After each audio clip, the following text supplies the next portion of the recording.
Have you ever felt it? A quiet, unsettling feeling deep within your soul, a whisper that tells you the life you're living, the one that looks so perfect on the outside, isn't truly yours. It's a feeling millions of us suppress, a truth we're conditioned to ignore. But that feeling is your spirit, your higher self, sending out a divine signal, an urgent call to awaken before you become a ghost in your own story. If this message resonates with a frequency you feel deep in your bones, know that you are not alone. This is a sign from the universe. Acknowledge it by liking this video, subscribe to join a tribe of souls who are also awakening, and share your journey in the comments below with a simple, "I'm ready to awaken," so we can find each other in this grand cosmic shift. This is the story of a man who did everything right, a man who became a ghost. From his earliest days, he was the model child, a masterpiece of compliance. His was the hand that shot up first in class, always with the right answer. His coloring pages were masterpieces of precision, never a single stroke outside the lines. He was the child teachers adored, the one parents held up as an example. He was praised for his stillness, rewarded for his quiet obedience. He never talked back, never challenged the narrative, never questioned the why behind the rules. His parents saw him as a divine blessing. His neighbors called him polite, a true gentleman in the making. His report cards glowed with promise, each R a testament to his ability to absorb and repeat.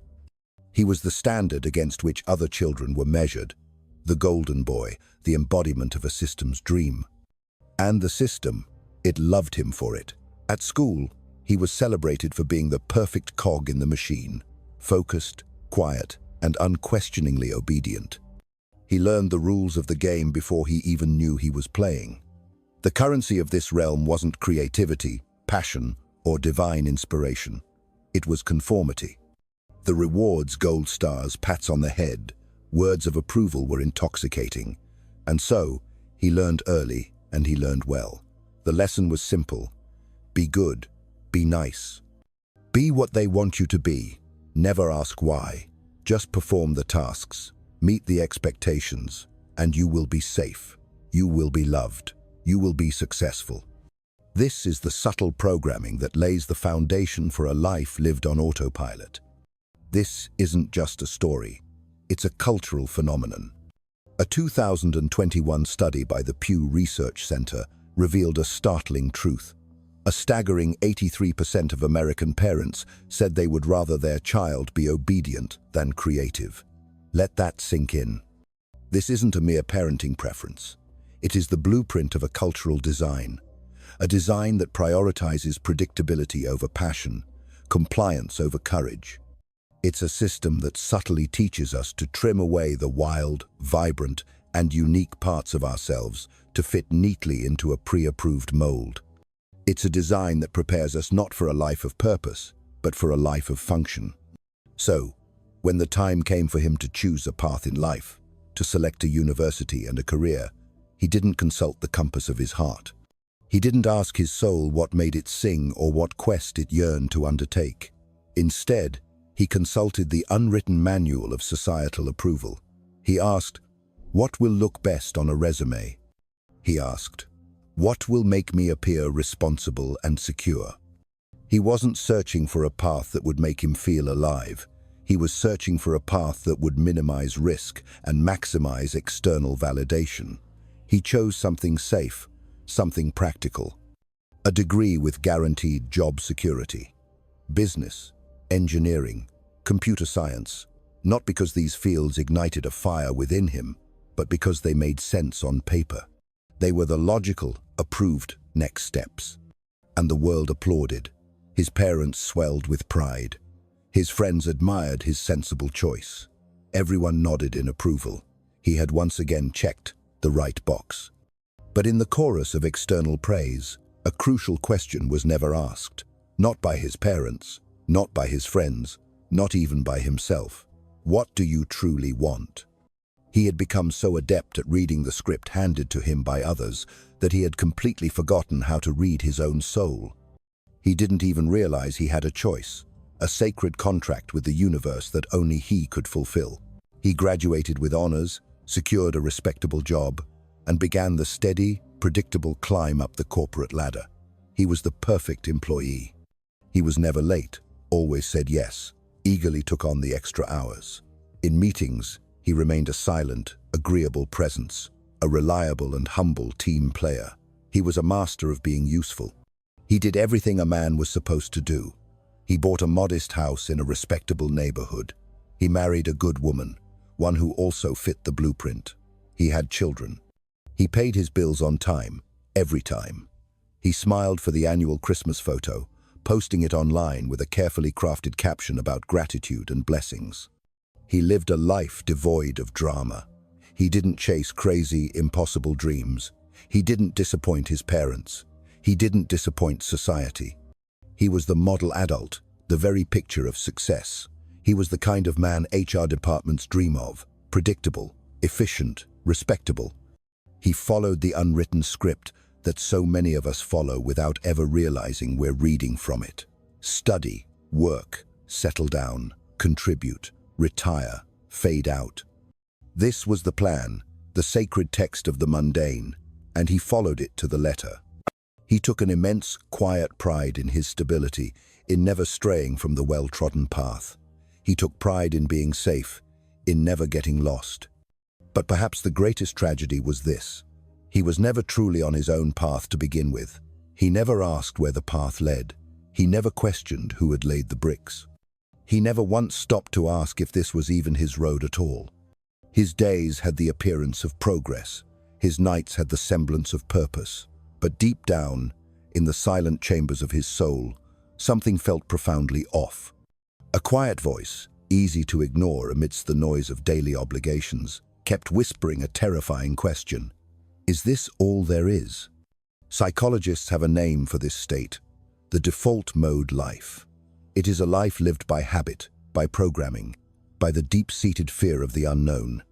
It means unconsciously choosing the route of least resistance, even when it leads to a desolate, empty landscape. This isn't because you are weak or foolish. It's because the system we are born into is designed to reward compliance, far more than it rewards authentic, courageous thought. Be obedient, be responsible, be productive, be what others expect. These are the commandments etched into the very fabric of our culture.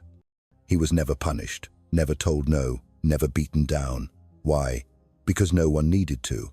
He had internalized the warden. He enforced his own compliance. He built the walls of his own prison, brick by quiet brick. He closed and locked the doors from the inside. He imprisoned himself within a version of success that had been handed to him by people who, in all likelihood, had never truly lived it either. And in this gilded cage, he called his servitude freedom. That is the quiet tragedy of the modern man. Not that someone violently stole his freedom, but that he was gently conditioned to forget he ever had it. And if you are listening to this now, and you feel that same slight discomfort stirring in your chest, not panic, not sadness, but a dull ache, a quiet feeling that something isn't quite right, then perhaps this story isn't just about him. Perhaps it's also about you. So, how does this silent hijacking of the soul happen? Etienne de la Boétie, a philosopher from 500 years ago, gave us the answer. He called it voluntary servitude. He argued that the most dangerous form of control is not brute force, it's consent. It's not the external dictator who keeps you obedient. It's the inner voice you've been programmed to believe. The voice that tells you obedience is noble, that fitting in is a virtue. The most powerful tyrannies are the ones that never have to lift a finger because their subjects willingly police themselves. And that's precisely what happened to him. He was never dragged into servitude. He was raised into it, smiled into it, rewarded into it. He was taught to be a good boy, then a good student, then a good employee, then a good citizen. At no point did he consciously say yes to this life, because at no point did he even know there was a no to be spoken. La Boétie would say he accepted his own chains because he had been conditioned to call them virtues. And there is no conditioning system more potent, more effective than modern schooling. According to OECD data, over 70% of school assessments are designed to measure compliance and memorization. Only a minuscule 8% encourage creative or critical thinking. What does this mean? It means that from the tender age of 5, most of us are not learning how to think. We are learning how to obey. He was rewarded for staying quiet, for writing neatly, for raising his hand only to ask safe, predictable questions. He learned to play the game long before he knew it was a game, and he played it magnificently. He became addicted to the approval that came from following the rules, so he made following the rules his entire identity. The system didn't just shape his behavior, it shaped his very soul. It defined his sense of self-worth, his concept of morality, his entire definition of what it means to be good. That's why he pushed himself so hard. Not because an external force compelled him, but because his own inner script screamed at him that any deviation from the plan was a failure of character. He didn't need a supervisor, he became his own. He didn't need a punishment. The fear of disappointing others was stronger than any consequence. This is what psychologists call learned compliance, the process of internalizing obedience so deeply that you can no longer distinguish between your own thoughts and the thoughts that have been given to you. He thought he was disciplined. He was just conditioned. He thought he was responsible. He was just afraid to step out of line. And here is the most heartbreaking part of all. No one lied to him. No one tricked him. No one forced him to follow the script. He followed it because it was all he knew. He followed it because breaking the script would mean losing the approval of the people he was taught to live for: his parents, his teachers, his colleagues, even his own children. It would mean being labeled selfish, unstable, ungrateful, and so he stayed. Not because he loved the life he built, but because walking away from it would feel like a betrayal of everyone and everything. He wasn't afraid of failure. He was terrified of being misunderstood. Because in a world that worships conformity, the rebel isn't hated, he's erased. That's how control works in the modern age. It doesn't beat you into silence. It convinces you that silence is maturity. It doesn't have to burn your books. It just never teaches you how to read between the lines. It doesn't ban rebellion. It just makes rebellion look foolish, irresponsible, and juvenile. And over time, that tiny, questioning voice in his head, the one that whispered, "Maybe this isn't right," became quieter and quieter, until it sounded like guilt, until it sounded like failure, until it sounded like a threat. The system had successfully rewired his morality. He no longer asked, "Is this true for me?" He only asked, "Will this disappoint them?" And so, he became what La Boétie warned us about. A man who never needed chains because the prison had been installed inside his own conscience. He enforced his own obedience with a fierce and tragic pride. He congratulated himself for walking in a straight line, even when the path led nowhere. And this is the danger most men never see. They aren't being oppressed by some external tyrant. They are being guided by a lifetime of subtle programming that told them freedom was selfish and sacrifice was holy. And the worst part, the people who programmed him were not evil. They were just as lost as he was. They passed down the same script because it was the only one they knew. And now, here he is, an old man, a man who never questioned it, a man who spent his whole life trying to be good without ever stopping to ask, good for whom? That is where the awakening begins, not with a dramatic rebellion, but with the smallest of questions. The one he was never taught to ask. Is this me talking, or is it just the system talking through me? But if the system didn't force him, if no one held a gun to his head, then why did he never break away? Why didn't he question it? Why didn't he at least stop, just once, and ask himself, is this life really mine?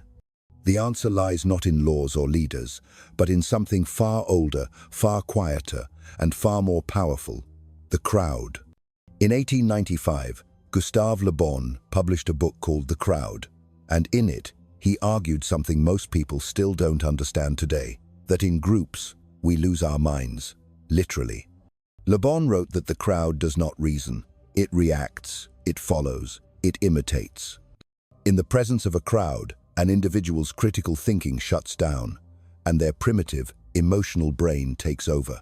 They stop thinking and start repeating. Not because they're weak, but because they're human. He didn't grow up in a brutal dictatorship. He grew up in something far more subtle. He grew up surrounded by people who confused repetition for truth and conformity for morality, and so he copied them.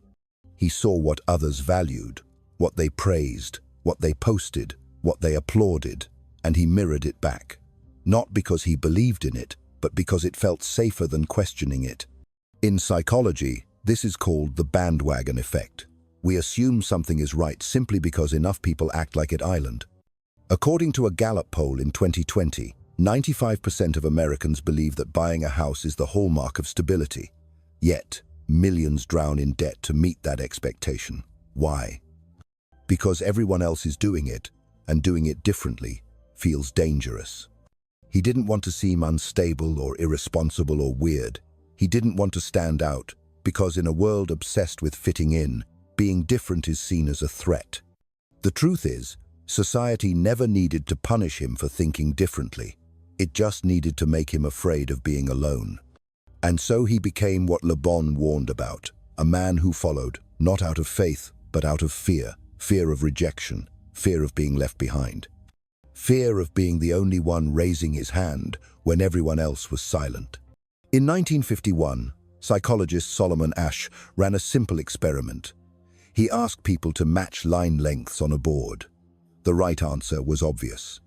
But when everyone else in the room, who were actors, gave the wrong answer, 75% of participants followed along with the group. They chose the wrong answer rather than stand alone. Think about that. 3 out of 4 people would rather betray their own eyes than go against the grain. That was him. That was his life. Not a series of choices, but a series of approvals. What career looks normal? What car feels respectable? What marriage appears functional? What opinion won't stir up trouble at the dinner table? He shaped himself not based on conviction, but based on what would keep him invisible. Because in the age of mass conformity, silence is a survival strategy. And that's what Le Bon knew, long before social media, before algorithms, before the attention economy. He knew the human need to belong would always be stronger than the need to be free. And he was right. The man never wanted to rebel. He just wanted to be seen as good enough, smart enough, stable enough. He didn't think with his mind. He thought with the crowd's memory. His beliefs weren't his own. They were reflections of whatever got the most applause. He laughed when they laughed. He feared what they feared. He desired what they desired. He was not brainwashed. He was just well adjusted to a world that rewards those who never ask why. And if you think you're too smart to fall for it, remember this, so did he. On paper, he was a winner. He had the house, the family, the career, the retirement account. He had the respect of his peers. He was the man people nodded at in meetings. The man whose life looked stable, whose choices looked wise, whose path looked complete. He had followed every rule, hit every milestone, avoided every scandal. He was safe, and in the system's eyes, he was successful. But success, as it turns out, can be very good at hiding failure. Not failure on a resume, not failure in a paycheck, but failure in the only place that really matters, inside. Because underneath all the structure, all the stability, all the polished surfaces, he was empty. He couldn't say when it started, only that one day he woke up and something felt off. Not broken, not painful, just wrong. He sat in the same kitchen, drank the same coffee, got into the same car, and drove to the same office. But something inside him was slipping. He had everything, so why did it feel like nothing? In 2021, the Survey Center on American Life reported that 61% of Americans over 45 said they no longer feel their lives have meaning. Let that sink in. Most men who did everything right can't tell you why they wake up in the morning, beyond the fact that they did it yesterday.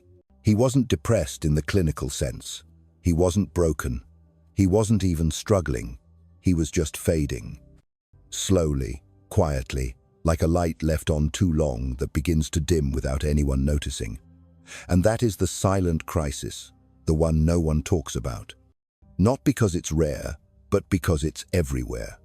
And because admitting it would mean we all have to question the very definition of a good life. In the end, There was no tragedy, no drama, no headlines, no scene. He didn't collapse. He didn't scream. He didn't beg for more time. He just faded, like a light left on in an empty room long after everyone else has gone home. He died the way he lived, quietly, respectably, without disturbance. His obituary was tasteful. His funeral was well attended. People said nice things. Hard-working man, devoted husband, reliable, solid, all-around good guy. No one had anything bad to say, but no one had much to say at all. Because the truth was, no one really knew him. Not fully. Not the man underneath the layers. Not the boy who once wondered. Not the dreams he never voiced. Not the fears he never named. He had made it his life's mission to never cause problems, to never rock the boat, to never make too much noise. And he succeeded. But silence has a cost. No one hated him, but no one missed the real him either, because the real him never showed up. He was there at every birthday, at every game, at every meeting, but never truly present. He showed up in body, but not in soul. And the saddest part? He thought that was a virtue. He believed that being invisible was the highest form of love, that sacrificing his voice was the price of being a man, that being needed was more important than being known. So when he left behind all the right things, a retirement fund, a paid-off house, a few boxes of suits and ties, but not much else. No journals full of dreams, no unfinished novels, no wild stories, no lasting questions, just files and folders, and some muted photos in a drawer that never quite captured the real him. His life had structure, but no spark. It had routine, but no rupture. It had respect, but no revelation. And what he left behind wasn't a legacy, it was paperwork. Because he followed the script, right up to the end, never missing a cue, never changing a line, never asking if the story was worth telling. And now he's gone. Not in disgrace, not in shame, but in quiet irrelevance. And here's the part no one wants to say out loud. That kind of death is far more terrifying than failure. Because failure, at least, means you tried something. It means you reached for something real. But he didn't fail. He simply faded, and the world barely noticed. So if you're listening to this now, if you feel the echo of this man's life in your own, don't turn away. Don't tell yourself, well, I'm not that far gone, because that's what he told himself, too, year after year, until the years were gone. The good news? You're still here, which means the story isn't over, not yet. You still have time to stop performing, to stop complying, to stop chasing someone else's definition of what a man should be. You still have time to ask the question he never did. Who would I be if I didn't care what they thought?